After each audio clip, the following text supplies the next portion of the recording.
Seguimos compartiendo la mañana del 11, estamos conversando en vivo con el con el precandidato a la presidencia de la República. Ya lo ponía el vicepresidente de la República, Óscar Andrade, precandidato presidencial del Frente Amplio. Los sindicatos siempre han sido polémicos porque el poder de los sindicatos, que los sindicatos paran el país, que en definitiva se terminan perjudicando en el transporte, la bebida, la nafta, el combustible, bueno, una cantidad de cosas como que los sindicatos tienen demasiado poder, demasiado poder. Ha sido un debate que se ha dado en los últimos años. Y ahora aparecieron los dichos del senador Lacalle Pou, que dijo, yo si gano no les voy a, no voy a compartir el poder con los sindicatos, porque no es ni legal ni es bueno. Sí. ¿Qué opina Andrade de estos dichos? Bueno, a ver, ¿qué opina la realidad de los dichos de Lacalle Pou? Nosotros mañana tenemos una movilización producto de que el Parlamento recortó la norma que establecía el trabajo para personas en situación de discapacidad, todos los partidos, ¿no? Lo que nos parece muy lamentable. Si fuera por nosotros y tuviéramos el poder, seguramente no solamente no se hubiera recortado, se hubiera aprobado hace 5 años atrás la norma. O sea, es evidente que si fuera nuestra propuesta, hubiéramos ido a una reforma fiscal, de hecho la presentamos, no está escondido, la central armó una propuesta de reforma fiscal que no era una propuesta que estuviera concentrada como estuvo en modificaciones del IRPF a los salarios, sino que tocaba el impuesto a la renta de la actividad empresarial, el impuesto al patrimonio, ponía arriba de la mesa una serie de discusiones tributarias que iban a donde está concentrada la riqueza, y de hecho no tuvimos fuerza. O sea, si fuera por nosotros, el convenio 158 de la OIT que prohíbe el despido sin causa justificada hubiera estado aprobado. O sea, ¿pero y por qué no está aprobado? Porque la gente puede decir, pero como el Frente Amplio tiene mayorías parlamentarias, sí. ¿Por qué el proyecto no se aprobó hace 5 años? No, pero lo que estamos discutiendo es acerca del poder de los sindicatos. Lo que digo es, pensar que en Uruguay el poder lo tienen los sindicatos es un delirio. No hay ninguna posibilidad de fundamentar. ¿Qué tienen los sindicatos? 2 derechos que antes no tenían. Que es cierto que con los gobiernos blancos y colorados no teníamos. El derecho a la negociación colectiva, o sea, los trabajadores podemos discutir nuestro salario, que antes no teníamos derecho, y así no fue. O sea, el no poder discutir nuestro salario llevó el salario mínimo nacional a $44 por mes, 1.200 pesos. 44 para ponerlo en términos objetivos, 4 garrafas de gas. Ese era el salario mínimo nacional cuando no hubo negociación colectiva. Y lo otro que logramos es que no te pueden despedir por organizarte, que es un derecho que está reconocido constitucionalmente, pero no teníamos una ley que lograra ejercer ese derecho. Hoy, si te despiden por ser militante sindical, lo tienen que demostrar ante un juez, que hubo motivos que no fueran eso. Pasó hace poco en Santa Clara de Olimar, un trabajador que era despedido por haber reclamado agua y sus compañeros lo eligieron de delegado. La empresa perdió el juicio en primera instancia y lo perdió por unanimidad en el Tribunal de Apelaciones. Se demostró que era un despido claramente antisindical. Esos son 2 componentes. ¿Qué logró eso? Que más trabajadores se organizaran, y en donde hay sindicatos organizados entran a pasar cosas que antes no pasaban, porque es una lista de las cosas de los sindicatos.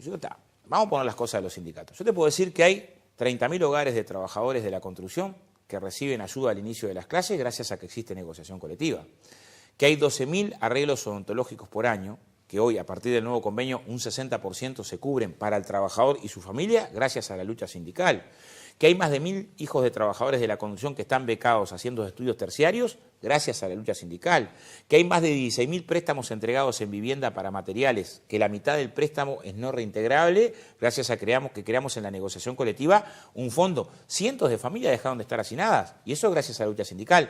De que el año pasado entraron 74 personas en situación de discapacidad a la construcción, algunos en Maldonado, ¿no? Gracias a la lucha sindical, de que hay brigadas solidarias en las que participan 12.000 compañeros que participan los fines de semana trabajando en los lugares donde está la sociedad más vulnerable, también es parte de la lucha sindical. Que Uruguay tiene la tasa de siniestralidad más baja de su historia en accidentes laborales, que hay 20.000 accidentes menos que los que había en el 2014, gracias a que el movimiento sindical planteó una ley que establece que es delito poner en riesgo de muerte a un trabajador. Entonces, me gustaría que evaluáramos todo lo que hacen los sindicatos, porque si no pareciera que la única noticia de los sindicatos es cuando van a un conflicto y lo instalan mal, que también te puede pasar. Es imposible pensar que... No, pero a ver, digo, acá podemos hablar de todo, eso sí. Es un aspecto, como cuando hablábamos de las cosas bien hechas por el Frente Amplio y las cosas que están en el debe. El hablar de las cosas que están en el debe no quiere decir que no se reconozcan las cosas que están bien. Me parece un punto de partida interesante. Ahora, esto de los sindicatos, me parece fantástico la explicación que está dando respecto a ese mito que hay, no sé hasta dónde mito, de que los sindicatos tienen un poder importante, porque de repente envían al seguro de paro a un trabajador de la tabla trasladada y paran la carga de combustible y desabastecen al país. Le pegan a una maestra en el Cerro y para la educación en todo el país. Hay un chofer que, no sé, le hacen hacer más horas, que no está bien, pero lo que voy es porque hay un chofer de ómnibus que le hacen hacer más horas o lo trasladan de línea para el transporte en todo el país. O sea, ¿no es una medida que perjudica al universo del país por una cuestión sindical? Mira, nosotros tenemos medidas que a veces son acertadas y otras equivocadas. Vos sos periodista. Los periodistas en el interior tienen un laudo que es la mitad que en Montevideo. Si tuviéramos los sindicatos más fuerza, lograríamos que hubiera una distribución de la propaganda oficial y de la propaganda. Pero el sindicato de la prensa desconoce el interior, empezamos por ahí. Claro, pero vos que sos trabajador de la prensa del interior, tendríamos que ver cómo fortalecerse el sindicato y de la prensa. nunca se pudo armar un sindicato. ¿Viste? Entonces no tenemos el poder, ¿no? O sea, ahí está claro que no tenemos Habría que analizar los motivos por los cuales no se habría armó que sindicato, discutir ¿no? más para ver cómo podemos fortalecer el poder. Pero esa situación que tienen ustedes la teníamos nosotros. La digo porque la conozco en carne propia. El trabajador de la construcción en Montevideo cobraba 100, en Maldonado 80 y el resto del país cobraba 50. Nos llevó muchos años unificar el salario, ¿no? Sin los sindicatos no tendríamos ahí unificado y seguiríamos teniendo trabajadores C, trabajadores B y trabajadores A en la industria de la construcción. ¿De quién fue el resultado que eso cambiara? ¿Cambió porque los empresarios de golpe dijeron vamos a mejorarle a los trabajadores del interior? No, cambió gracias a la lógica sindical. Pero te pongo un ejemplo en términos de cómo hay determinados lugares donde tenés debilidades. Que puedas tener alguna medida sindical que fue equivocada, y sí, yo no conozco organización que le invoque todas. No, pero eso que yo mencioné es sistemático. No es sistemático, puedo decir, todos los días queda la gente sin transporte porque hay paros en el transporte. No todos los días, pero cuando digo sistemático no hablo todos los días, pero tampoco es una cuestión de que en 5 años pasó una vez. Lo que estoy diciendo es, hay medidas, si vos estudiás los conflictos que llegan al Ministerio de Trabajo, vas a encontrar que el grueso de los conflictos son por incumplimientos patronales. O sea, el grueso de la conflictividad en Uruguay tiene como origen, como razón de la conflictividad, incumplimientos empresariales. O sea, medidas de los empresarios que terminan perjudicando, despido, evasión de aporte. Yo te pongo un ejemplo. 1 de cada 4 trabajadores en Uruguay, 1 de cada 4 están negros, no tiene aporte a la seguridad social. Eso pasa hoy. Y ese dato es el dato de más baja evasión de aportes de la historia del Uruguay, porque hace unos años era casi la mitad, ¿no? ¿Dónde está este trabajador en negro? ¿Dónde no hay sindicato? Donde no tenés sindicato, en sectores de la forestación, vos ves trabajadores o que le subaportan o que le aportan poco, en el medio rural, en algunos sectores del comercio y en la informalidad. Acá pasan temporada, una desproporcionada informalidad. O sea, los incumplimientos empresariales nos generan en general menos indignación que cuando un sindicato se equivoca en la táctica sindical, que hay veces que se equivoca en la táctica sindical.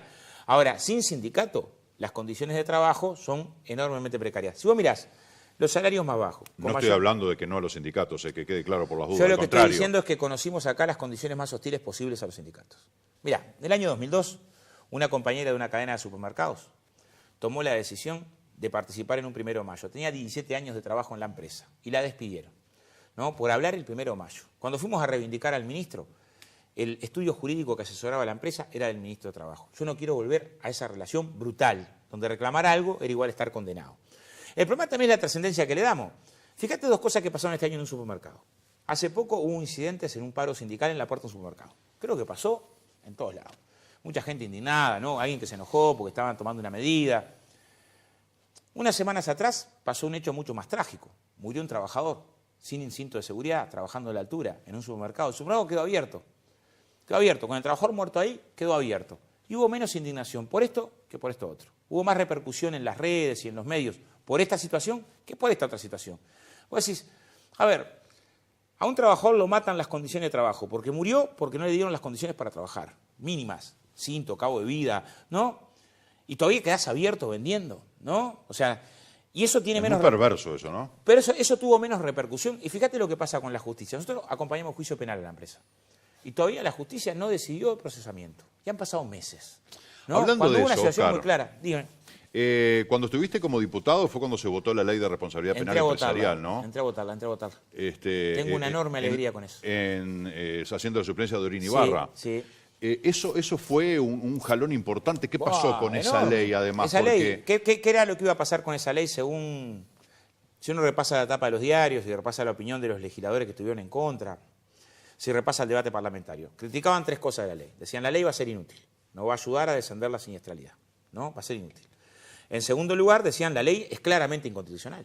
Lo escuchamos acá, la calle puedo sostener en una cena de recursos ante empresarios en Punta del Este si la voy a derogar porque es inconstitucional, ¿no? Demuestro, bueno, por lo menos mucha falencia desde el punto de vista del análisis del derecho constitucional. Y en tercer lugar decía Esto va a generar un océano de empresarios presos de manera indiscriminada. Uno de los 3 argumentos en contra. Bueno, han pasado del 2014 para acá, el año que viene vamos a hacer una gran actividad haciendo balance de los 5 años. Lo primero, ha habido un solo procesamiento, por un caso muy duro, de procesamiento sin prisión además, ¿no? O sea, claramente no hay ninguna discrecionalidad. En la Ciudad Vieja, ¿no? Sí, y de situaciones de la empresa Norte. Hay un segundo caso ahora que es este derrumbe que hubo, pero está todavía a estudio de la justicia. O sea, claramente opera la ley en casos gravísimos donde tiene que haber una clara omisión de parte de la empresa de respeto de las normas de seguridad básica y que tiene que poner en riesgo inminente de muerte de trabajadores. O sea, descartado primer argumento en contra. Segundo argumento en contra, la Suprema Corte de Justicia. Fue una paliza. O sea, cada recurso recibió una paliza más grande que la otra, ¿no? Fue contundente la constitucionalidad. Y todos los compañeros que nos ayudaron, doctores en Derecho, bueno, hoy no está y qué falta nos haría, Alberto Pérez Pérez, José Corseñá, Chargoña, o sea, todos, Juan Razodelgue, grado 5 de Derecho Laboral, que fundamentaron a favor, demostraron tener razón. Y los abogados en contra, y los legisladores que estaban en contra por la constitucionalidad. Ni siquiera se les preguntó hasta ahora qué opinan del fallo de la Suprema Corte, de los fallos de la Suprema Corte. Y lo tercero, el quinquenio previo a la aprobación de la ley, Uruguay tenía una tasa, está en el anuario estadístico del Banco de Seguro de Estado, de 50.000 accidentes por año registrados en el Banco de Seguros. El año pasado cerramos en 30.000 y tenemos 23 siniestros mortales menos por año que los que teníamos cuando la ley de responsabilidad penal. Es increíble como esto no lo... Yo te agradezco la pregunta porque casi que no ha sido noticia. O sea, el resultado de 5 años de la transformación más importante que llevó al Uruguay a la más baja tasa de siniestralidad de su historia no ha sido noticia. Y eso también es inseguridad. O sea, cuando una empresa no otorga implementos de seguridad y arriesga la vida de un trabajador, también es inseguridad. También ese trabajador es padre como el que muere por una rapiña. También tiene familia. Y bueno, yo mucho orgullo, después de muchos años de haber conquistado una norma que nos ponía a la altura de los mejores países en el mundo en materia de salud y seguridad. También demostró mucho colonialismo, ¿no? Fíjate que pocos meses después de la ley, la Cámara de Comercio Uruguay-Alemana salió un comunicado muy duro respecto a la ley, diciendo, este tipo de leyes que demuestran. Nosotros nos pusimos a estudiar la legislación alemana, y en Alemania las normas de salud y seguridad, con respecto a la responsabilidad penal, son mucho más duras que la ley que votamos acá. Entonces, decíamos, pero mis amigos, ustedes en su país tienen normas que son más exigentes y nos critican por haber empezado un camino de empezar a enfrentar la impunidad. ¿Quiere decir que está todo bien? No. Nosotros tenemos 2 propuestas para complementar la norma, y las conversamos con el fiscal de Corte. Una, la Fiscalía tiene que tener una Fiscalía especializada en los temas de salud laboral, porque los fiscales en general no entienden sobre normativa específica y nos ayudaría, llevamos datos estadísticos globales, Andalucía es un caso, el grado de condena en función de los accidentes mortales es mucho más alto, y otro, el Ministerio de Trabajo, y si tenemos la posibilidad en el próximo gobierno lo vamos a tener que incorporar, tiene que tener una división penal especializada para analizar las inspecciones en el doble sentido, para que no haya impunidad. Caminamos un escalón, capaz que dimos un gran escalón, pero creo que todavía falta y hay mucho para hacer todavía. En los minutos que nos quedan, Andrade, porque hablábamos de las personas, la gente vota personas, la gente vota proyectos, la gente vota ideas, la gente vota partidos, en este pleno siglo XXI, en este 2019, octubre y noviembre de 2019, cuando van a ser las elecciones nacionales, ¿qué es lo que propone Óscar Andrade como precandidato a la presidencia de la República? Bueno, a ver, en los grandes temas, ¿cuáles son las propuestas? A ver, ¿con qué idea se plantea usted o se planta frente a la sociedad? El programa es el programa del Frente Amplio, no hay un programa individual. ¿Más de lo mismo se puede leer? El tema es dónde ponemos los acentos en el programa del Frente Amplio. A ver. Por ejemplo, el programa del Frente Amplio establece la duplicación de la inversión en vivienda. Nosotros tengo una enorme alegría que abordemos con esa intensidad una política pública social que es central. Lo que estamos buscando es la medida nuestra ahora de cómo garantizamos que esa inversión se logre y se logre en el menor plazo posible. ¿Por qué? Porque estaríamos pegándole a 2 pájaros de un tiro ahí. O sea, estaríamos resolviendo con la inversión en vivienda tener recursos para poder multiplicar las políticas públicas que atiendan una política social que es transversal. O sea, vos tenés acceso a la educación, podés tener acceso a la salud, pero si estás en una casa que está asesinado o no tenés condiciones, difícilmente puedas salir de la condición de vulneración social. Pero además, la industria de la construcción es multiplicadora de empleo, pero la vivienda en particular es la que más empleo genera. Y en un momento donde estamos en una situación coyuntural complicada regionalmente, donde la inversión extranjera directa cayó en toda América Latina un 14%, en los últimos 3 años, regional, ¿no? Tener una política pública que multiplique el trabajo ayuda a que un indicador que es central para el proceso de cambio, el trabajo tiene centralidad, lo podamos resolver. Creo que ahí tenemos un centro estratégico. Segundo componente, tenemos que pensar en propuestas de transformación productiva. Yo creo que ahí hay 4 o 5 ejes que tienen que simultáneamente articularse. Dimos un paso este año con reservar una parte de las compras públicas para procesos de mediana y pequeña empresa y autogestionario para el desarrollo. Creo que hay que multiplicar en esa dirección. Lo mismo con las empresas públicas y el cambio tecnológico. Hay que dar una señal muy fuerte con respecto a recuperar los fondos para promover economía social y autogestionaria. Tenemos que dar una discusión muy fuerte sobre lograr los recursos de inversión suficiente en investigación y desarrollo para el cambio de la matriz productiva y también un papel diferente, más relevante de la formación profesional, para lo que pensamos convocar un gran diálogo social, no de negociación colectiva, sino de convocar cadenas productivas, sectores productivos, empresarios, trabajadores, universidad y Estado, pensando en desarrollo productivo, no pensando en la discusión salarial. Después daremos discusión salarial, pero parece que hay que dar una discusión profunda, sector por sector de actividad. Pensamos tomar como referencia lo que fue el gabinete productivo. Ahí tiró pistas sobre qué medidas hace falta hoy para desarrollar complejo forestal, maderero, cadena madera muebles, qué medidas para el medicamento, qué medidas faltan para la industria naval, qué medidas para la automotriz, pensando en que tenemos que tener una estrategia de mediano y largo plazo. La atención a la primera infancia sería un cuarto componente que creo que es central. Para hacer posible esto, también tenemos que discutir al lado cuáles son los cambios fiscales necesarios para financiar el desarrollo productivo. Lo había mencionado, una reforma fiscal necesaria con impuesto al patrimonio, que incremente impuestos a empresas para financiar planes sociales. No solo, o sea, nosotros pensamos que tenemos que tener más espacio fiscal. Nosotros no pensamos nosotros, ¿no? O sea, toda la agenda de investigación económica del Uruguay, todos los estudios dados hablan en la dirección de que Uruguay ha logrado modificar el ingreso, pero la estructura de riqueza sigue estando muy concentrada. Y si precisamos recursos... Grabar a esa concentración. Si precisamos... claro, voy a poner algunos ejemplos, ¿no? Mover franjas del impuesto... El impuesto al patrimonio tiene una franja no imponible en el medio rural de $1,5 millones. Y el catastro rural está subvalorado. Y el precio de la tarea subió por 10.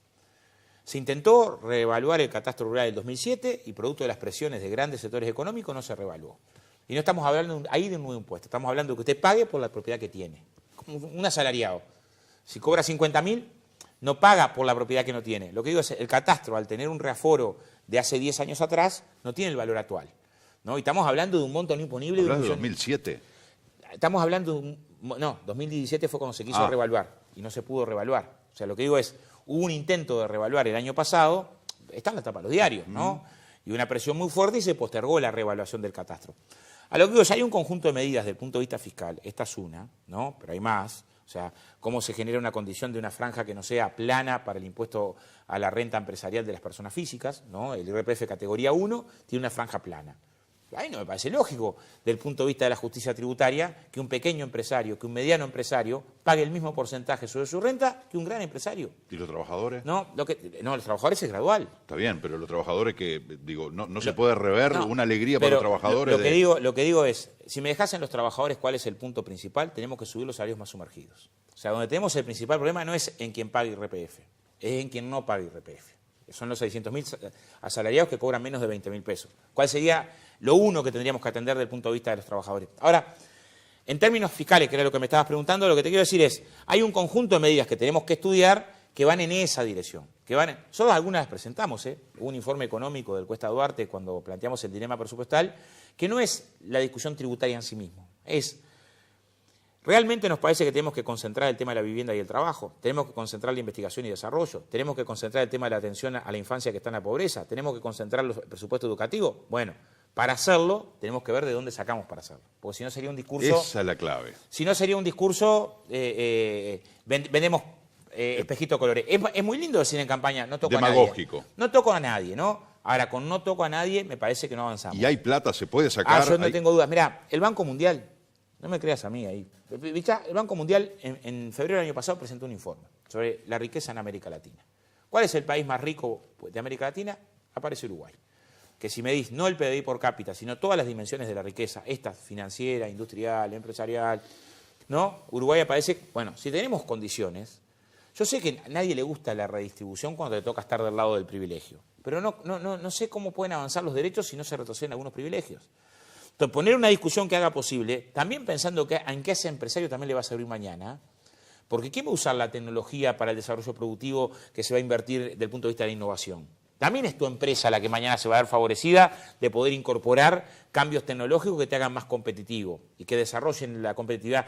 También tu empresa se va a beneficiar si tienes trabajadores más formados y altamente calificados. O sea, también hay que mirarlo en el sentido global. También te vas a desarrollar si no hay menos problemas de seguridad porque hay más inclusión y más educación. Y vas a tener menos problemas de vivir enrejado. O sea, también es una discusión donde no hay que mirarla solamente desde el punto de vista de las monedas, sino desde el punto de vista del proyecto de país. Y bueno, ahí tenemos pensado 4 o 5 iniciativas que ordenen la estrategia. Dentro del programa, ¿cuáles son las prioridades? Salarios más sumergidos, la cuestión de la vivienda, la infantilización de la pobreza y la transformación de la estructura productiva. Tengo a mi favor de que Andrade conoce lo que son los tiempos de la televisión y cuando entran al estudio a hacer señas de que hay que redondear la entrevista, hay que redondear porque nos tenemos que ir a la pausa, pero nos quedaron preguntas, seguramente vamos a tener la posibilidad de contar con la presencia de Andrade otra vez, de cómo se llega al 6% más 1 para la educación, cómo se soluciona el tema de la seguridad, muchos aspectos que hacen a la vida cotidiana, bueno, la clase trabajadora, todo esto que permanentemente estamos dialogando aquí en nuestro programa, que es bueno escuchar lo que dice uno de los precandidatos del Frente Amplio, pero bueno, a cuenta de mayor cantidad será hasta la próxima oportunidad. Hasta la próxima. Gracias, Oscar. Un gusto estar por acá. Un placer. Hacemos una nueva comunicación con el móvil. Marcela, adelante.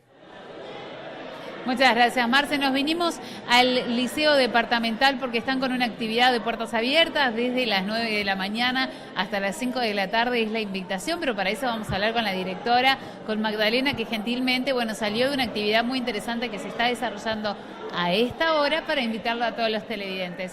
Esto ya comenzó y hay mucho ruido en el ambiente porque hay mucha gente y eso está bueno. Bien, en primer lugar, darle las gracias a la mañana del 11, al Canal 11, por acompañarnos siempre en todas las actividades que llevamos adelante.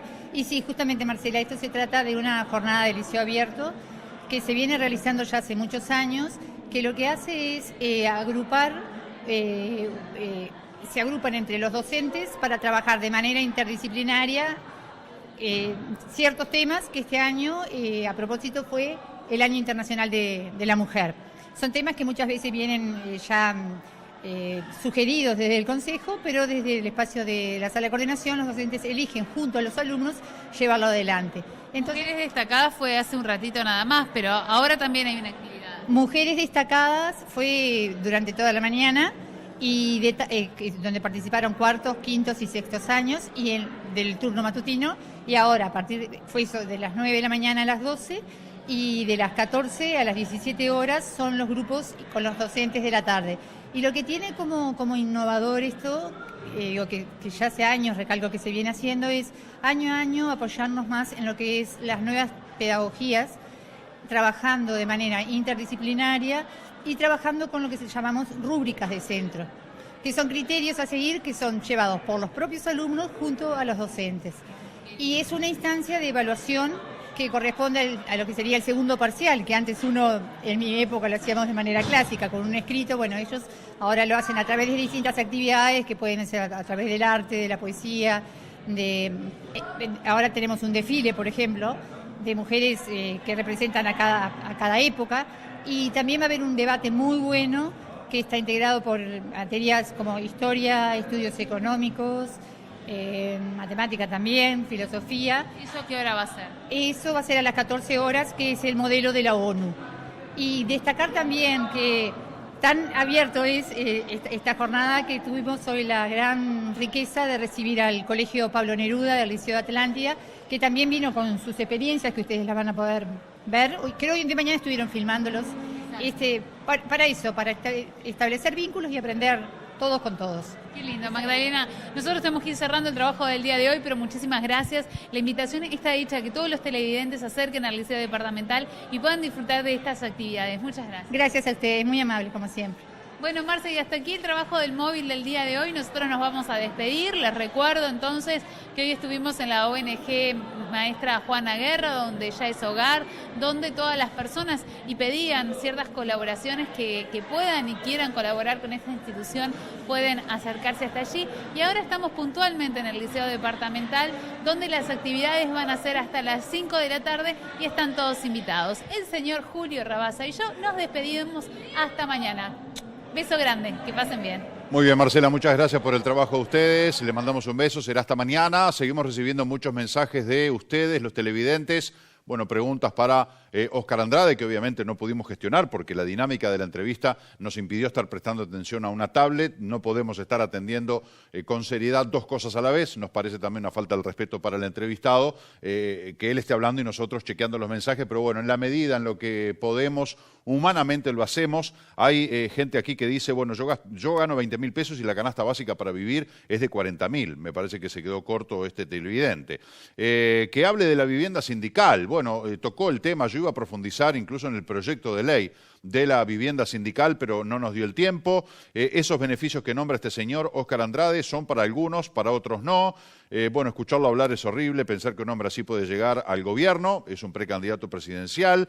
También nos dicen aquí, Pullares, ¿por qué no le pregunta qué haría para que hubiera más trabajo en este país? Bueno, justamente ahí queríamos enfocar el segmento final de la entrevista, como precandidato presidencial. ¿Qué haría usted para generar más trabajo? ¿Qué haría usted para solucionar el tema de la seguridad? ¿Qué haría usted para bajar el costo de vida en el Uruguay? Porque hablamos de un montón de cosas, muchas muy interesantes. Uno puede estar de acuerdo o no, es un tema válido en la democracia, pero sigue siendo carísimo vivir en este país, sigue siendo caro comer, vestirse, andar en ómnibus, más allá de los beneficios, boletos estudiantiles, becas estudiantiles, que haya subsidios, en fin, una cantidad de cosas, pero para el laburante, para el que tiene que ir a trabajar todo el mes y que vive de un sueldo y que llega a fin de mes y le llega la luz, el agua, el teléfono, el cable, el colegio de los chiquilines o la escuela, la túnica, los zapatos, la ropa, la medicación, el divertimento, comprar un libro, todo sale carísimo y en todo hay que poner la mosca. Y cuando uno vive de un sueldo, muchas veces no te da para llegar a fin de mes y tenés que entrar en las roscas de los préstamos,